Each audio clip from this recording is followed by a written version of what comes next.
ओम परमात्मने नमः। तो भोग भ्रष्ट योग भ्रष्ट का इस श्लोक और परलोक में पतन नहीं होता। योग का जिज्ञासु भी शब्द ब्रह्म का अतिक्रमण कर जाता है।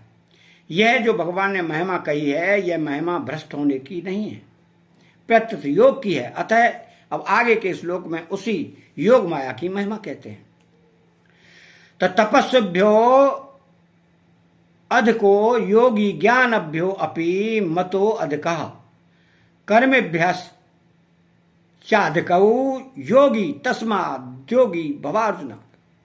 अर्थात तपस्विभ्यो अधिको योगी, रिद्धि सिद्धि आदि को पाने के लिए जो भूख प्यास सर्दी गर्मी आदि का कष्ट सहते हैं वे तपस्वी हैं।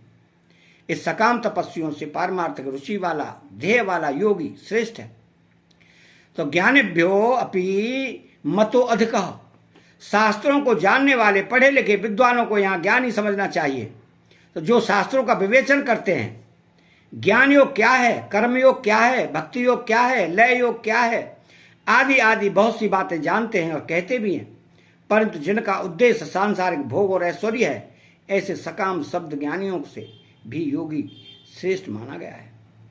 तो कर्मेभ्यश्चाधिकौ योगी, इस लोक में राज्य मिल जाए, धन संपत्ति सुख आराम भोग आदि मिल जाए और मरने के बाद परलोक में ऊंचे ऊंचे लोकों की प्राप्ति हो जाए और उन लोगों का सुख मिल जाए, ऐसा उद्देश्य रखकर जो कर्म करते हैं, अर्थात सकाम भाव से यज्ञ दान तीर्थ आदि शास्त्रीय कर्मों को करते हैं, उन कर्मियों से योगी श्रेष्ठ हैं। तो जो संसार से विमुख होकर परमात्मा के सम्मुख हो जाता है, वही वास्तव में योगी है। ऐसा योगी बड़े बड़े तपस्वियों शास्त्रज्ञ पंडितों और कर्मकांडियों से भी ऊंचा है, श्रेष्ठ है। कारण कि तपस्वियों आदि का उद्देश्य संसार है तथा सकाम भाव है, और योगी का उद्देश्य परमात्मा है तथा निष्काम भाव है। तपस्वी ज्ञानी और कर्मी इन तीनों की क्रियाएं अलग अलग हैं। अर्थात तपस्वियों में सहिष्णुता की, ज्ञानियों में शास्त्रीय ज्ञान की अर्थात बुद्धि के ज्ञान की, और कर्मियों में शास्त्रीय क्रिया की प्रधानता है। तो इन तीनों में सकाम भाव होने से ये तीनों योगी नहीं हैं, प्रत्युत भोगी हैं। अतः ये तीनों निष्काम भाव वाले योगी होते तो भगवान उनके साथ योगी की तुलना नहीं करते, इन तीनों से योगी को श्रेष्ठ नहीं बताते। तो तस्माद् योगी भवार्जुन, अभी तक भगवान ने जिसकी महिमा गाई है उसके लिए अर्जुन को आज्ञा देते हैं कि हे अर्जुन, तू योगी हो जा, राग द्वेष से रहित हो जा, अर्थात सब काम करते हुए भी जल में कमल के पत्ते की तरह निर्लिप्त रहे।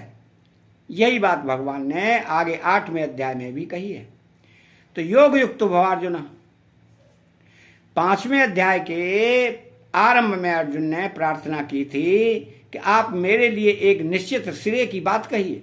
इस पर भगवान ने सांख्य योग, कर्म योग, ध्यान योग की बातें बताई, पर इस श्लोक से पहले कहीं भी अर्जुन को यह आज्ञा नहीं दी कि तुम ऐसे बन जाओ, इस मार्ग में लग जाओ।